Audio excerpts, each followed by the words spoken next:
আজ সকালে টরন্টোতে record breaking বৃষ্টিপাতের পর ডন ভ্যালি পার্কওয়ে এবং গার্ডিনার এক্সপ্রেসওয়ে পুনরায় চালু করা হয়েছে। প্রবল বর্ষণে ব্যস্ত এই হাইওয়েগুলো দ্রুত প্লাবিত হওয়ার ফলে ব্যাপক বন্যার সৃষ্টি হয়। ডিভিপি বেভিউ এভিনিউ এবং ব্লুর স্ট্রিটের মধ্যে কয়েক ঘন্টার জন্য বন্ধ করে দেওয়া হয়েছিল, যেখানে কিছু মোটর চালক আটকা পড়েন। উল্লেখ্য, এই দুর্যোগের কারণে বিদ্যুৎ বিচ্ছিন্ন হয়ে পড়েন প্রায় 2.25 লাখ গ্রাহক। এক প্রতিবেদনে বলা হয়েছে, 3টি প্রবল ঝড়ে রেকর্ড বৃষ্টির পর কানাডার টরন্টোর কিছু অংশ প্লাবিত হয়েছে।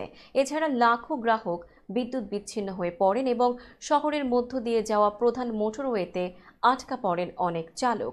এনভায়রনমেন্ট কানাডা জানিয়েছে, মঙ্গলবার টরন্টোতে প্রায় 100 মিলিমিটার বৃষ্টিপাত হয়, যা 1941 সালে এই শহরের দৈনিক বৃষ্টিপাতের রেকর্ডকে ছাড়িয়ে গেছে। টরন্টো হাইড্রো অনুসারে রেকর্ড বৃষ্টি ও ঝড়ের কারণে টরন্টোর 1,67,000-এরও বেশি গ্রাহক বিদ্যুৎবিহীন অবস্থায় রয়েছেন।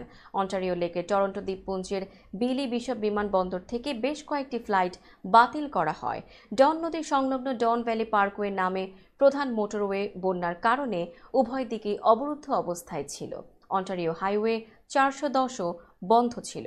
কর্তৃপক্ষ জানিয়েছে, তারা অন্তত 14 জনকে উদ্ধার করেছে, যার মধ্যে একজন ব্যক্তি তার গাড়ির ছাদ থেকে ছিটকে পড়েছিলেন।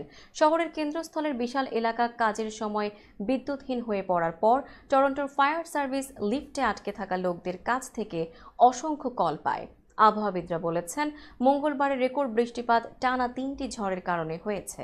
আবহাওয়াবিদ বলেছেন, আমাদের স্বাভাবিকভাবে জুলাই মাসে পুরো বজ্রঝড় ও সিস্টেমের তুলনায় 3 ঘন্টায় 25% বেশি বৃষ্টি হয়েছে।